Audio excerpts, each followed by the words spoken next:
너희 중에 심지어 음행이 있다 함을 들으니 그런 음행은 이방인 중에서도 없는 것이라. 누가 그 아버지의 아내를 취하였다 하는도다. 그리하고도 너희가 오히려 교만해져서 어찌하여 통한이 여기지 아니하고 그 일 행한 자를 너희 중에서 쫓아내지 아니하였느냐. 내가 실로 몸으로는 떠나 있으나 영으로는 함께 있어서 거기 있는 것 같이 이런 일 행한 자를 이미 판단하였노라. 주 예수 이름으로 너희가 내 영과 함께 모여서 우리 주 예수의 능력으로 이런 자를 사탄에게 내주었으니 이는 육신은 멸하고 영은 주 예수의 날에 구원을 받게 하려 함이라. 너희가 자랑하는 것이 옳지 아니하도다. 적은 누룩이 온 덩어리에 퍼지는 것을 알지 못하느냐. 너희는 누룩 없는 자인데 새 덩어리가 되기 위하여 묵은 누룩을 내버리라.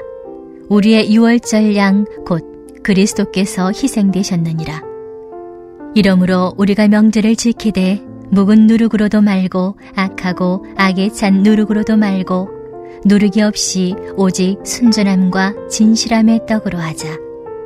내가 너희에게 쓴 편지에 음행하는 자들을 사귀지 말라 하였거니와 이 말은 이 세상에 음행하는 자들이나 탐하는 자들이나 속여 빼앗는 자들이나 우상 숭배하는 자들을 도무지 사귀지 말라 하는 것이 아니니 만일 그리하려면 너희가 세상 밖으로 나가야 할 것이라.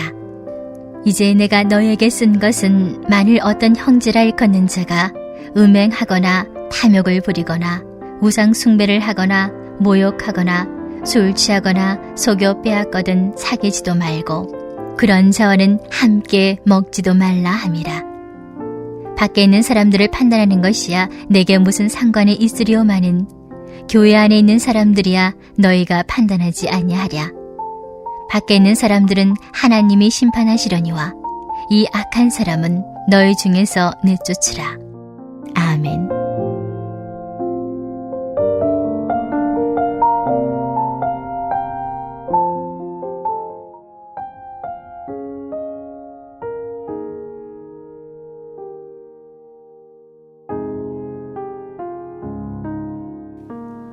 분파 문제 때문에 고린도 교회에 많은 아픔이 있었습니다. 그리고 이제 드디어 그 분파 문제에 대해서는 우리 하나님의 일꾼들이다, 교역자들이란, 당시 지금 고린도 교회에 여러 가지 분파들이 있고 그 분파들의 문제가 교역자들의 문제, 이 오늘날로 말하면 교역자들의 문제인데 그 사람들의 할 일은 하나님께 충성하는 것이다. 이 충성이라는 글자가 마음 심자 위에 가운데 중자가 있지 않습니까? 우리는 그렇게 하나님의 부르심을 받았고 우리는 하나님 앞에서 살아가는 자들이니 너희가 그들을 판단하지 말라는 것입니다. 그렇게 분파 문제를 마무리하고 나서 사도 바울이 두 번째 다루는 문제가 이 고린도 교회 안에 있던 두 번째 문제, 바로 음행에 관한 문제입니다. 자, 상황을 이걸 우리가 읽어봐도 사실은 잘 와닿지 않는데 이런 이야기입니다. 고린도에 부자가 많다고 했죠. 고린도 교회에 부자가 많은데 부자가 많으면 부자들은 아내를 한 명만 취하지 않고 두 번째, 세 번째 아내를 취합니다. 제 아버지가 부자라고 합시다. 제 아버지가 아주 부자인데 저희 어머니와 살다가 두 번째 여인을 맞이했습니다. 두 번째 여인을 맞이하지만 내 아버지가 부자이기 때문에 내 삶에는 전혀 변화가 없습니다. 그런데 그렇게 아버지가 살다가 돌아가시게 됩니다. 내가 부잣집 아들로 잘 살았는데 고린도의 법에는 남편이 현재 살고 있는 여자에게 상속권이 있습니다. 어떻게 되겠습니까? 우리 아버지가 두 번째나, 죄를 비유로 드는 겁니다. 그래서 다른 분 비유로 들면 기분이 안 좋기 때문에 두 번째나 세 번째 여인과 살다가 돌아가시면 모든 재산은 그 여자에게 가는 것입니다. 하루아침에 부잣집 아들은 아무것도 아닌 존재가 되는 것입니다. 재산을 다 잃어버리죠. 그래서 무슨 일이 생겨나는가? 이 부잣집 아들이 자기 두 번째 어머니 혹은 세 번째 어머니와 함께 사는 것입니다. 그런 일이 교회 밖에만 있은 것이 아니라 교회 안에도 있었다. 그런데 너희가 왜 그런 자를 쫓아내지 않느냐? 그게 2절 말씀입니다. 보십시오. 1절과 2절. 너희 중에 심지어 음행이 있다 함을 들으니 그런 음행은 이방인 중에서도 없는 것이라. 누가 그 아버지의 아내를 취하였다 하는도다. 그 말씀이 바로 1절 말씀이고요. 그러면 그런 일이 생겼으면 너희가 쫓아내야지. 2절. 2절 같이 볼까요? 그리하고도 너희가 오히려 교만하여져서 어찌하여 통한이 여기지 아니하고 그 일 행한 자를 너희 중에서 쫓아내지 아니하였느냐? 왜 쫓아내지 못했을까요? 자, 아버지의 아내와 결혼해서 살고 있는 그 어떤 집사님이라고 치십시다. 그 집사님이 교회 생활도 잘해요. 교회도 잘 나오고 봉사도 잘하고 또 헌금도 꽤 많이 합니다. 부잣집 아들이니까. 그러나 그런 일이 교회 안에 있어서는 안 된다라는 것입니다.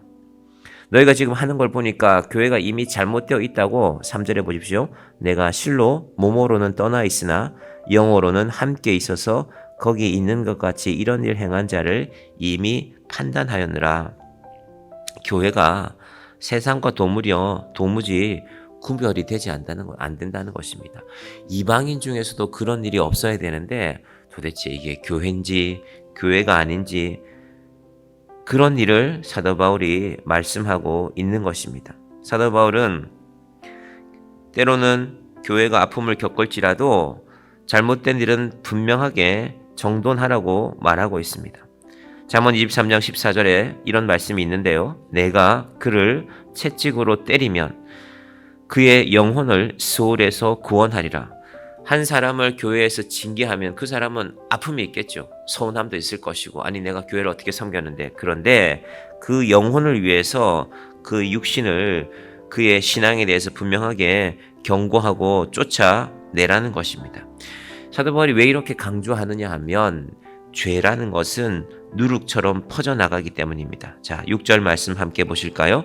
너희가 자랑하는 것이 옳지 아니하도다. 적은 누룩이 온 덩어리에 퍼지는 것을 알지 못하느냐? 뭘 자랑했을까요? 우리 교회가 부자라고 자랑했겠죠. 우리 교회에 헌금 많이 하는 사람들이 있어. 여러분, 헌금 많이 하는 게 잘못은 아닙니다. 다만 그가 어떤 영향력이 있기 때문에 그에 대해서 아무런 말을 하지 못하고 있으면 그 결과가 무엇일까? 누룩, 곰팡이지요. 우리 교회 주방에도 곰팡이가 많아져서 올 여름부터는 제가 환풍기도 항상 틀어놓고 언젠가부터는 선풍기도 틀어놓습니다. 장마철에 곰팡이가 피기 시작하면요. 한 군데에서 보였죠? 반드시 다른 곳에도 있습니다. 지금은 모르겠는데 올해는 제가 안 꺼내봤는데 우리 지금 주방 앞에 이렇게 오디오가 올려져 있는 스피커가 올려져 있는 그 뒤편에 제가 자그마한 곰팡이를 하나 봤는데 혹시나 해서 그 장들을 뒤로 빼보니까 뒤에 곰팡이가 쓸어 있더라고. 그래서 제가 그걸 틀어내고 뭘 좀 발랐던 것 같은데 하나님께서 교회를 바라보는 이런 눈을 갖기를 원하시는 것입니다. 교회가 세상보다 못해서는 안 된다. 어제 제가 주일날에도 말씀드렸죠. 요즘은 세상이 교회가 뭘 잘못한다 그런 걸 특히 언론에서 떠들고 있지 않습니까? 물론 언론이 그렇게 하는 데는 여러 가지 이유가 있습니다. 왜냐하면 기독교를 욕하면 사람들이 많이 좋아해요. 그러면 언론은 그렇게 합니다. 냉정하게 판단합니다. 그런데 우리가 정말 아무런 잘못도 없는가? 우리 교회는 건강한가를 돌아봐야 되는 것입니다. 특별히 당시 고린도에 이 음란의 문제가 성행했습니다. 돈이 풍부하기 때문에 여러분 돈이 많으면 좋은 곳에 쓸 확률보다는 좋지 않은 곳에 쓸 확률이 훨씬 많습니다. 목사님 나는 돈이 안 많아서 잘 모르겠는데요. 돈이 많아지셔서 그런 일 하시기 전에 우리의 믿음을 잘 정리해내는 것입니다. 이 바울은 고린도라는 이 도시에서 적어도 교회만큼은 도시가 아무리 음란해도 교회만큼은 세상과 구별되기를 원했습니다. 자, 9절부터 보시면요. 내가 너희에게 쓴 편지에 음행하는 자들을 사귀지 말라 하였거니와 이 말은 이 세상에 음행하는 자들이나 탐하는 자들이나 속여 빼앗는 자들이나 우상 숭배하는 자들을 도무지 사귀지 말라 하는 것이 아니니 만일 그리하려면 너희가 세상 밖으로 나가야 할 것이라. 너희들 음행하니까 난 너희와 단절할 것이가 아니라 분명하게 경고하고 그 영혼을 위해서는 기도하고 그 영혼을 구원하기 위해서는 애쓰라는 것입니다. 자, 그러나 교회 안에서 이런 일이 계속되면 아까 누룩 얘기했죠. 영향을 받게 됩니다. 여러분 사람은 좋은 일에 영향을 받기보다는요 나쁜 일에 영향을 받기가 훨씬 쉽습니다. 저 아이가 공부를 열심히 하니까 어떤 반에 공부를 열심히 하는 아이가 하나 있으면 나머지 아이들이 그 하나를 보고 공부를 열심히 해야지 하는 확률보다는요 다른 아이들이 좀 열심히 해보려고 하는데 하나가 항상 탱자탱자 하고 놀아요. 수업도 제때 안 듣고 자고 있고. 근데 그게 편해 보이거든요. 사람은 그런 존재입니다. 그래서 교회 안에 교회의 질서를 흐트러뜨리는 일이 있으면 우리가 유의하여 바라보라는 말씀을 사도 바울이 계속하고 있는 것입니다. 오늘날 우리가 신앙생활하고 있는 교회도 마찬가지입니다. 그래서 사도 바울은 어떻게 해야 될까? 이런 문제에 대해서 경건을 지키는 교회를 향한 바울의 호소가 7절과 8절인데요. 한번 같이 볼까요? 너희는 누룩 없는 자인데 새 덩어리가 되기 위하여 묵은 누룩을 내버리라. 우리의 유월절 양 곧 그리스도께서 희생되셨느니라. 이러므로 우리가 명절을 지키되 묵은 누룩으로도 말고 악하고 악에 찬 누룩으로도 말고 누룩이 없이 오직 순전함과 진실함의 떡으로 하자. 이 누룩이 우리 눈에 보이는 곰팡이도 누룩이지만요, 음식을 빵을 맛있게 부풀리는 베이킹 소다인지 베이킹 파우더인지 제가 이름이 잘 기억나지 않지만 그게 누룩의 원리거든요. 그래서 당시 고린도에는요, 부자들이 많았다는 것은 맛있는 음식도 많았습니다. 여러분, 여행하면 우리가 항상 맛집 기행하지 않습니까? 어디 가면 뭐가 맛있는 게 있을까? 고린도 교회에 맛있는 음식, 그 중에서 맛있는 빵이 많았는데 맛있는 빵에는 좋은 누룩이 들어가야죠. 뭐 요즘 말로 하면 우리 파리바게트에 파는 빵에는 누룩도 많이 들어가고 버터도 많이 들어가고 설탕도 많이 들어가고, 그래서 그 달콤한 유혹을 참을 수가 없지 않습니까? 여러분, 세상은 항상 그 맛있는 것, 그 좋은 것을 찾아다니는 곳입니다. 그런데 교회가 그것만을 따라가지 말라는 것입니다. 누구를 위해서? 영적인 건강을 위해서, 영혼의 건강함을 위해서. 우리 자녀들이 빵집에 파는 빵이 설탕이 많이 들어가고 버터가 많이 들어가고 이런 것들을 계속 먹으면 몸에 좋지 않다는 걸 엄마들이 알잖아요. 그래서 말리죠. 너 이거 그만 먹어라. 이도 나빠지고 네 건강에도 좋지 않다. 우리 자녀가 세상에 몸에 유익하지 못한 음식을 먹을 때는 우리가 그렇게 민감하지만 우리 영혼이 누룩이 잔뜩 들어가고 세상에 음행이 그렇게 포장되어 있는데 세상이 그렇고 그러니 나도 따라가겠다 하고 살지 말라는 것입니다. 그래서 오늘 본문에서 제가 이렇게 결론을 내리면 이렇습니다. 교회는 하나님의 말씀 안에서 우리 영혼을 살찌우기 위해서 좀 딱딱한 떡을 먹는 곳입니다. 다음 예찬 때 혹시 딱딱한 떡을 한번 준비해 보시기 바랍니다. 아무런 맛도 없는데 이스라엘 사람들이 6월절에 그걸 먹습니다. 아무런 맛도 없는데. 그래서 자식들이 묻죠, 아버지한테. 아버지, 왜 이렇게 세상에 맛있는 게 많은데 이 딱딱한 떡을 우리가 먹어야 됩니까? 얘야, 우리가 애굽에 살 때는, 우리 조상들이 애굽에 살 때는 애굽에서 나는 좋은 음식들을 많이 먹었다. 부드럽고 달콤하고 이 육즙이 풍부한 고기들을 많이 먹었지만, 그런데 우리의 육신의 배부름 속에서 우리가 하나님을 잊어버리고 살았다. 그래서 하나님께서 우리에게 명령하셨다. 누룩 없는 떡으로, 순전함의 떡으로, 진실함의 떡으로 너희가 먹고 너희 자식을 먹이라는 것입니다. 여러분, 이 가을에 우리가 기도하면서 하나님, 우리는 항상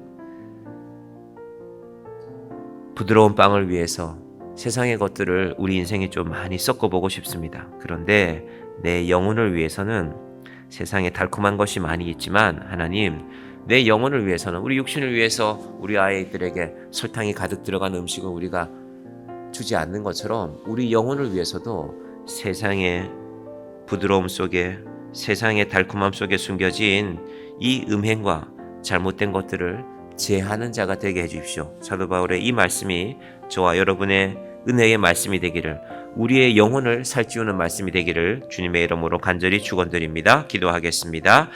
하나님 아버지, 세상에는 참 맛있는 것들이 많이 있습니다. 눈에 좋아 보이는 옷들도 있고 우리가 누리고 싶은 것들이 세상에는 참 많이 있습니다. 누룩이 잔뜩 들어간 부드러운 떡과 꿀이 잔뜩 들어간 달콤한 떡이 참 맛있어 보입니다. 하지만 사도 바울은 너희의 영혼을 위하여 하나님께서는 세상의 누룩들을 제하라고 말씀하신다. 너희가 왜 이것을 알지 못하느냐고 분명하게 경고하고 있습니다. 하나님, 우리가 쫓아가는 것들, 또 고린도 교인들이 쫓아간, 고린도 사람들이 쫓아간 눈에 보이는 달콤한 것들, 쾌락과 욕망과 안락 속에 있는 세상의 누룩을 제거하고 딱딱한 떡의 의미를 아는 우리 성도들 정향교회가 되게 하여 주시옵소서. 누룩을 제거한 순전한 떡, 순전함과 진실함의 떡, 예수 그리스도를 따라 세상과 구별되는 교회. 교회는 뭐가 달라? 정향교회 사람들은 달라. 우리와 달라. 우리도 저 사람들을 뭔가 보고 배워야 되지 않을까? 저들이 믿는 하나님을 우리도 믿어야 되지 않을까?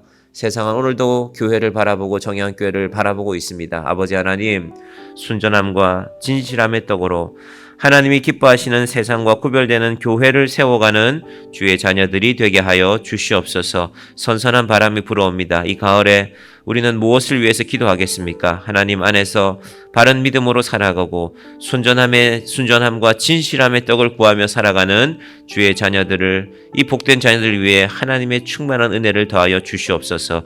예수님의 이름으로 기도드립니다. 아멘.